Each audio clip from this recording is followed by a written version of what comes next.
luar biasa baru saja dialami oleh Ayu Ting Ting. Dirinya baru saja mengalami momen luar biasa yang tak akan dilupakannya. Video dance-nya mendapat apresiasi langsung dari Jennie, salah satu anggota Blackpink, girl group K-pop ternama yang memiliki jutaan penggemar di seluruh dunia. Jennie bahkan mengunggah ulang video tersebut di media sosialnya, membuat para penggemar Ayu dan Blink, sebutan untuk penggemar Blackpink, terkejut sekaligus bangga. Namun meskipun mendapatkan sorotan internasional, Ayu mengungkapkan bahwa dirinya tidak serta-merta akan lebih aktif membuat video dance. Ayu juga mengakui bahwa video dance tersebut awalnya dibuat untuk bersenang-senang di sela-sela kesibukannya. Meski demikian, banyak penggemar yang berharap Ayu bisa lebih sering mengeksplorasi kemampuannya di bidang dance.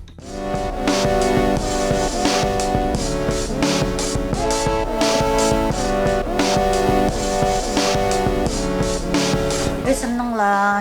Siapa sih yang gak seneng? Semua juga seneng pasti. Enggak juga, karena kan kalau waktu-waktu senggang gini nih, biasanya saya nggak bisa santai. Kadang ada aja kru-kru yang masuk ke dalam ruangan gitu, antara ngajak ngobrol, ngajak apa gitu. Jadi jarang punya waktu yang benar-benar bisa buat latihan gitu. Karena kan saya kalau latihan dance itu kan ngeliat dulu gitu. Saya perhatiin dulu, saya hafalin dulu, baru ntar saya aplikasikan dengan gerakan badan gitu. Awalnya dilihat dulu sampai seminggu, 2 minggu lewat, ya udah berarti gue usah bikin. Gitu. Pas kemarin emang lagi seneng, maksudnya seneng, emang dari dulu seneng gitu. Terus ngeliat kayaknya saya bisa nih, kayaknya waktunya juga nggak lama nih, ya udah akhirnya bikin gitu. Saya ngajarin dia minta diajarin sih sebenarnya, dia pengen kan. Itu anak itu nggak pernah kalau saya suruh bikin ini nggak pernah mau. Jadi sekalinya dia minta pasti saya ikutin gitu. Itu lagi nggak tahu lagi gimana tuh kepalanya, lagi pengen, Bu Nikis mau dong Bun. Oh ya udah, 4 jam doang pas saya pulang kerja waktu itu Mbak, sekali doang. Cuma terus saya bilang kalau mau ini lagi liatin aja terus videonya gitu. Jadi dia mungkin ngeliatin juga, jadi udah langsung bisa. Ayu Ting Ting yang mengawali karirnya sebagai penyanyi dangdut dengan hit seperti Alamat Palsu, kini memiliki citra yang berbeda di mata publik. Meski awalnya dikenal sebagai salah satu penyanyi dangdut berbakat, Ayu kini lebih sering disebut sebagai seorang pelawak karena kerap tampil di berbagai acara komedi televisi. Dari situ, ia berhasil memikat penonton dengan tingkah yang lucu, spontanitas, dan interaksinya yang menghibur.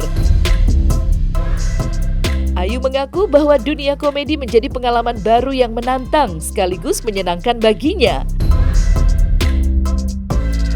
Menurut Ayu, menekuni dunia komedi tidak membuatnya melupakan akar karirnya sebagai penyanyi dangdut. Ia tetap mencintai musik dangdut dan tidak berniat meninggalkannya. Namun, ia merasa bahwa dunia hiburan memberikan ruang yang luas untuk eksplorasi, termasuk mencoba hal-hal baru seperti komedi.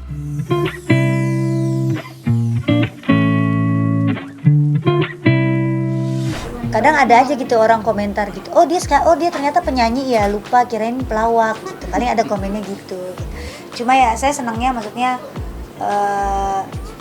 saya bisa belajar ibaratnya kayak sesuatu hal yang baru gitu dengan melawak ini, walaupun memang masih belajar dan nggak pinter-pinter banget, cuma setidaknya saya senang lah gitu bisa ikut gabung sama senior yang udah pada jago-jago gitu. Pembelajaran yang baru juga, apalagi dapat acaranya rata-rata akhir-akhir ini kan komedi terus kan. Iyalah, kan kita bukan pelawak, jadi harus lebih banyak belajar lagi, setiap hari belajar gitu. Ada kalanya emang kalau lagi mumet banget nggak dapat lawakan ya sedih juga. Kalau teman-teman lagi main lempar-lemparan jokes gitu kita nggak dapet, ya ada beban juga, karena kan harus bisa juga seperti yang lain, walaupun mungkin tingkatan lucunya berbeda gitu. Mungkin kalau teman-teman yang udah pelawak senior kan, yang di sini kan tingkatan lucunya udah luar biasa, tapi setidaknya kita bisa mengimbangi mereka lah gitu dengan belajar setiap hari sama mereka. Dari mana inspirasi? Dari teman-teman sekitar aja gitu, maksud dari teman-teman syuting gitu, kayak Pak Aji, Awendi gitu. Ya sama semuanya gitu. Kalau misalnya mereka nyuruh apa, ntar saya simpan, saya pakai bahan ini buat di mana, buat kemana gitu. Atau kadang dari lihat-lihat media sosial gitu kan, karena ada yang suka konten-konten lucu kan gitu. Suka saya jadiin bahan juga gitu. Enggak berani nggak berani. Kalau di luar job nyanyi aja udah fix, udah jangan. Nggak pernah riset. Justru saya Mbak, saya ini orangnya kalau saya pikirin, kalau saya udah dapat script, saya pikirin, saya ntar mau ngomong ini, saya ntar mau ngomong, saya ntar mau begini, saya jadi lupa. Pertama tuh, ntar saya jadi lupa. Terus yang kedua, kadang malah nggak lucu. Gitu. Jadi justru kalau saya udah baca skrip, udah saya lupain. Gitu. Tapi ntar pada saat on cam, ya udah senyeletuknya saya aja gitu. Kalau bisa ya saya nyeletuk, kalau nggak bisa ya udah. Gitu.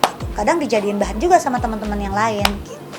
Apa adanya aja udah. Gitu.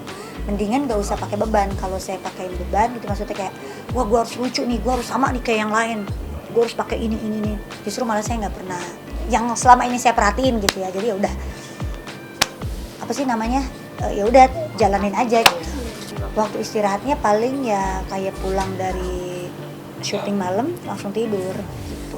Walaupun paling sampai rumah misalnya jam 10 atau setengah 11, kan kita nggak langsung tidur pasti kan, bersih-bersih. Kalau anak belum tidur ya ngobrol dulu sama anak, main sebentar, paling tidurnya paling lambat banget setengah 12, jam 12 lah. Terus jam setengah 4 bangun lagi sahur. Untungnya saya nggak ngambil acara sahur juga, emang enggak.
Nah, selesai sudah Cumi Lovers. Jangan lupa untuk like, subscribe, dan juga share channel YouTube Cumi Cumi.